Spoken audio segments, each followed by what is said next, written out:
ভারতের কোস্টগার্ড ভুলে গেল বন্ধুত্ব, প্রতিবেশী জেলেদের হাতে পরিয়ে দিল হাতকড়া, করল বন্দি। এতে দুই দেশের সম্পর্কের চির যেন বাড়ল।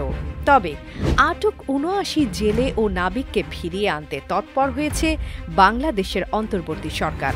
পররাষ্ট্র মন্ত্রণালয় ইতিমধ্যে কনস্যুলার অ্যাক্সেস চেয়ে আবেদন করেছে। এই উদ্যোগের মাধ্যমে বিদেশে আটক নাগরিকদের সহায়তায় দূতাবাসের সক্রিয় ভূমিকা নিশ্চিত করা হবে।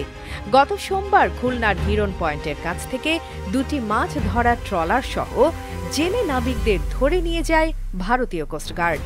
জাহাজ দুটি হল এফভি লাইলা ২ এবং এফভি মেঘনা ৫। এফভি লাইলার মালিক এসআর ফিশিং এবং এফভি মেঘনার মালিক সি&এ অ্যাগ্রো লিমিটেড। বাংলাদেশ কোস্টগার্ড ভারতের কোস্টগার্ডের সঙ্গে যোগাযোগ করেছে। তারা নিশ্চিত করেছে যে ট্রলার দুটি আন্তর্জাতিক মেরিটাইম বাউন্ডারি লাইনের কাছ থেকে আটক করা হয়েছে। তবে সত্যতা যাচাই করবে কে, এখন এটাই প্রশ্ন। জানা গেছে ট্রলার দুটি ভারতের পারাদ্বীপ বন্দরে নিয়ে যাওয়া হয়েছে।